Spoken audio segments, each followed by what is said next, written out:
Hello, everyone. My name is Ira Faye, and I'm Codex Keeper at Erik's Curiosa. And I'm also the organizer of the Gen Con events.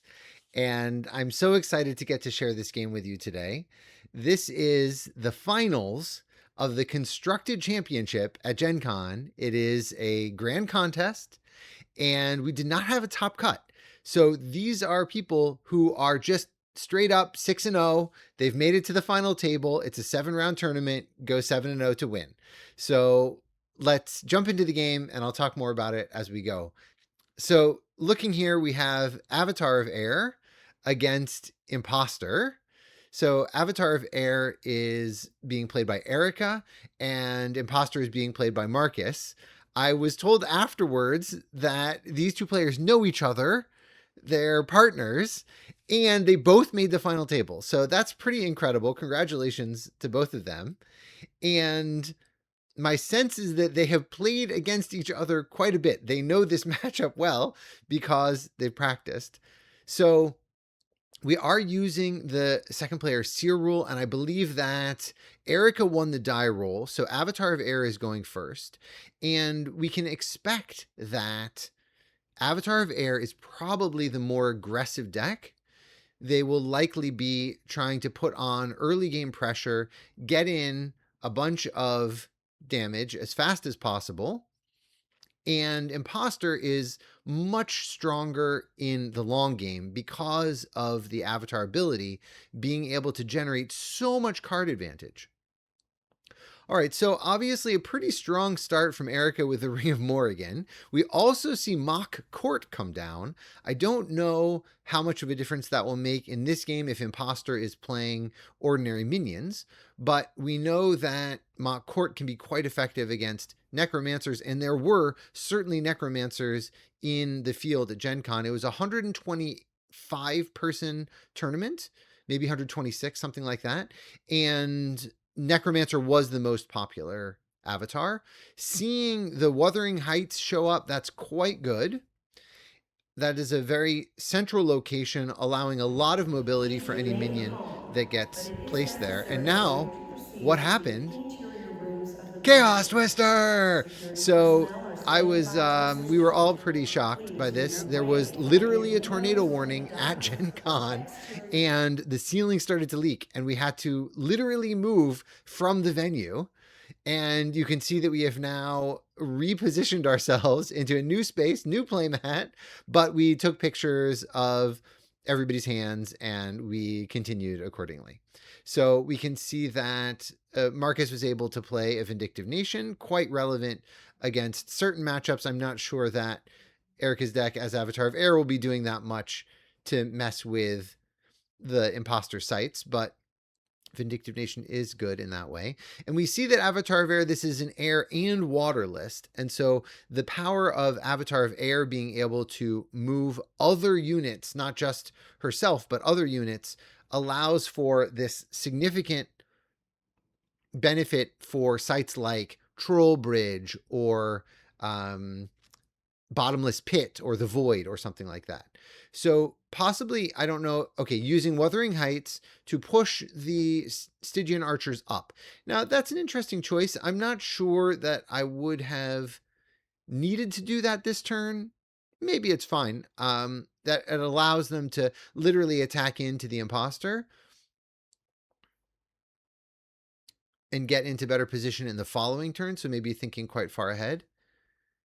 In this case, though, with the tower giving 4 mana, Imposter is able to play a Wildfire, which allows the archers to be destroyed.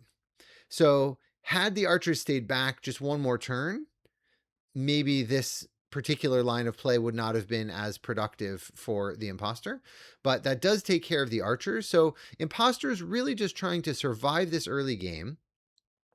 And with that Ring of Morrigan, Avatar of Air is going to be able to both push additional damage onto the Imposter and also heal herself for any incidental damage that the Imposter may be able to do. So this is definitely going to be a bit of an uphill climb for the Imposter, but maybe they'll be able to stabilize. We don't know exactly which avatars are in the Imposter's collection. Typically, Imposter decks will play 10 different avatars, allowing them the maximum flexibility. We would expect potentially an Enchantress, which can turn that wildfire into something even more potent. So I think what we just saw was Avatar of Air tapped to draw a sight and then just flew herself up to the Vindictive Nation to avoid the burn damage from the wildfire. That is a turn of respite for the Imposter that may be incredibly valuable. And right now, we're at 0. Nobody's done any damage to each other. We have the Imposter up at 5 mana this turn, thinking about playing that Thunderstorm, but in the end, is it going to be a Thunderstorm or is it going to be the Vampire? Okay, in the end, it's the Vampire. The Vampire is being played nice and safe, far away. Maybe there's a grapple shot in its future. Maybe there is Whirling Blades, or maybe just a blink, something like that. Plenty of mobility. And at the moment, Marcus has not taken any damage. So there's no real reason for him to put the Vampire at risk being close to the Avatar of Air with that Ring of Morrigan. We saw the wildfire burn itself out. It had no place to move, so it went away. We did not see the Enchantress mask at this moment. Fields of Fix is coming out. 3 air, 1 water. Let's see what Avatar of Air can do. Okay, Phase Assassin. Obviously a powerful stealth minion. A little better on turn 3 than on turn 5, but still good, putting on the pressure with the stealth and doing 1 extra damage with the Ring of Morgan. Let's see how much damage that Ring of Morgan actually ends up doing over the course of the game, but that's 1. Imposter is doing, I think, probably okay right now, feeling like it could have been a lot worse in the early game, but to get to 4 mana or 5 mana and still be all right with a Thunderstorm. Okay, very interesting. So Thunderstorm, if played in a different way, if there had been a sight on 4, could have killed the Phase Assassin. But because Thunderstorm says on affected sites, and there is no sight on the Phase Assassin, had the Thunderstorm been played directly on top of the Phase Assassin, it would not have managed to actually do any damage. All right, so Thunderstorm played and then end of turn move, did 3 damage to the Avatar of Air. Avatar of Air is down to 17, and that Thunderstorm is in play. If there's a sight added on 7 next turn, then there's a good chance for the Thunderstorm to be able to get in for some damage. All right. Torshmar Trinket, very powerful in combination with the ring, because you get an extra ring trigger, and then attacking in for 4. Imposter down to 14. I think that Vampire needs to get into the action and start healing up the Imposter now. Avatar of Air going to play a sight, seeing if they can. They only have 1 water. No, okay, just tapping to draw a sight. All right, so Avatar of Air tap to draw a sight. Maybe they're having trouble getting to their second water threshold. Imposter. You know, the thing about Ring of Morgan is that it does damage to the Avatar, which will break the Imposter's mask. So the masks are not staying around for very long. I don't know if the Imposter is worried about the Phase Assassin sitting there, if they're going to... Typically, an Imposter will turn into Pathfinder to start getting some extra sights down. But maybe there's more important things to do with their mana. The Vampire is just sitting there very safely in the corner, but not actually doing anything right now, not defending against the Phase Assassin. It's not even in position to defend next turn. It is out of range of the Ring of Morrigan. So I understand why they want to keep it safe. All right, tapping to play a sight. 6 mana, 3 different towers. All right, so that's the trifecta of the towers. They go up to 6 mana this turn.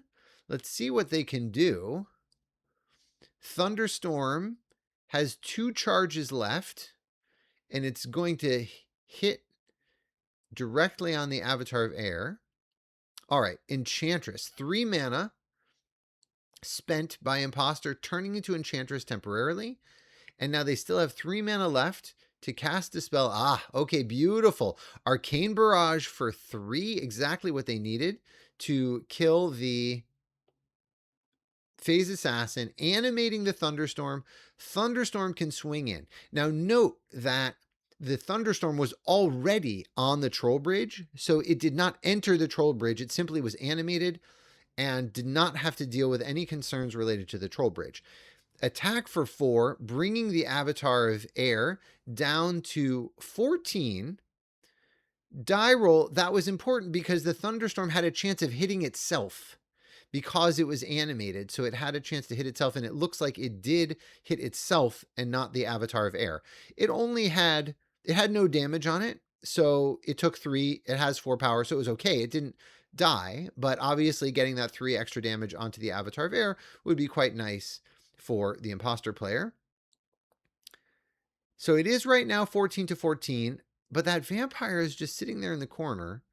I feel like maybe it was a good time to bring the vampire in just a little bit. Obviously not on to site 7, because then it could have been hit by the thunderstorm, but at least onto site 2 to be able to strike next turn into the Avatar. I guess if you're thinking that far ahead, it looks like the thunderstorm got moved.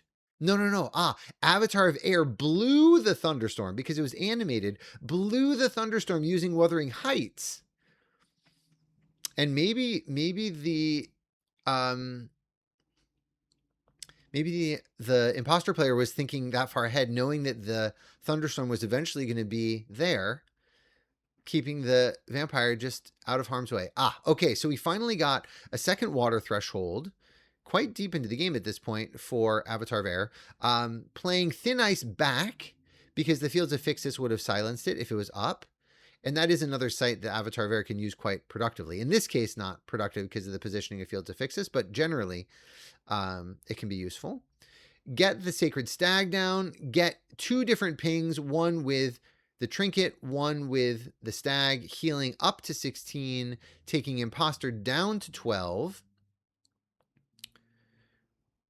Quite tricky for Imposter with these masks being broken really immediately.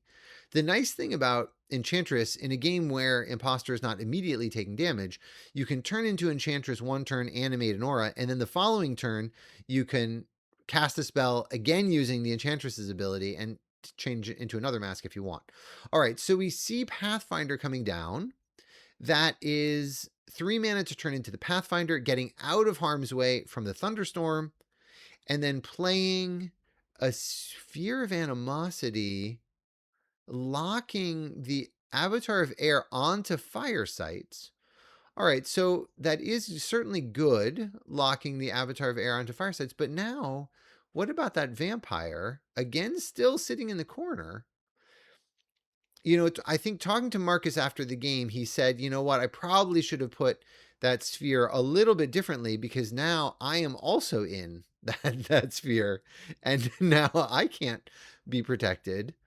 All right, so Stag swinging in for 5. That's a big swing. An additional ping from the Ring of Morrigan. I think that's a total of 5 damage this game from Ring of Morrigan, and no healing now. So still does the damage, but does not heal because of Sphere of Animosity. Tower showing up, but does not trigger because of the Fields of Fixus. Very pretty tower from a previous Crossroads event. All right, Skirmishers of Mu, way back on the Wuthering Heights. Another ring ping, bringing the Imposter down to 5 with quite a few powerful minions on the board. Awarded Sacred Stag and a Skirmishers of Mu. Maybe the vampire is going to get into the action now. But that, the 13, it's just, I don't think the Avatar of Air is quite low enough on life to be able to for the Imposter to race. All right, vampire moving in without attacking because that's the Imposter's own site. and then playing Whirling Blades 2 steps, killing the Skirmisher of Mu, doing 4 damage to the Avatar of Air, and breaking the ward on the stag. But unfortunately, no healing. That would have been 12 healing for the Imposter had that Sphere of Animosity be in a slightly different place. So these sorts of very small decisions can really have an impact on the game overall. Marcus did say to me after the game he did not have the Whirling Blades in hand. At the time that he played the Sphere of Animosity at that location, he did not have the Whirling Blades in hand. He top decked it, but still, that obviously did cost him quite a bit. And if you're on the back foot, sometimes you have to hope that you draw a powerful card. All right, so we see Sacred Stag coming in with the trinket, putting the Imposter to death's door. This is going to be very tricky with a Ring of Morrigan and a Sphere of Animosity. Avatar of Air is down to 9 right now, so it is something, but kind of a tough situation. All right, a Phase Assassin with stealth. Now, one of the tricks that Imposter has up their sleeve is that at the end of the game, when they're on death's door, they can turn into, they typically, almost always, will have Ironclad in their collection. And so what that means is that 1 damage from the Ring of Morrigan is not enough, and the 1 attack from Avatar of Air would not be enough either. So it's possible, if Imposter can manage to stay away from 3 power minions, then they might be able to survive a little bit longer. I'm expecting to see them go into Ironclad mode right now. Avatar of Air down to 5. Earl shows up as a useful defender. Okay. So Earl can be a very effective defender against a charge attack, for example. Though actually, to be fair, Sphere of Animosity will not let him defend. So I'm not exactly sure. And a rolling boulder for the finish. Okay, so great game. We can see how aggressive the Avatar of Air was able to be, even with a little bit of a stumble on the water sites, needing to get to 2 water to get that Sacred Stag. But that Vampire in the end came in, but a little bit too late to play a significant role for the Imposter. What a great game by both of these players. Incredible decks, really creative, fun to see. Avatar of Air with water, and then this very flexible fire, air Imposter deck. Please check out their links to their deck lists in the description. And I just want to close by saying a thank you to all the players who attended Gen Con, and especially to the volunteers and judges who make it possible. Thanks so much, and have a good rest of the day.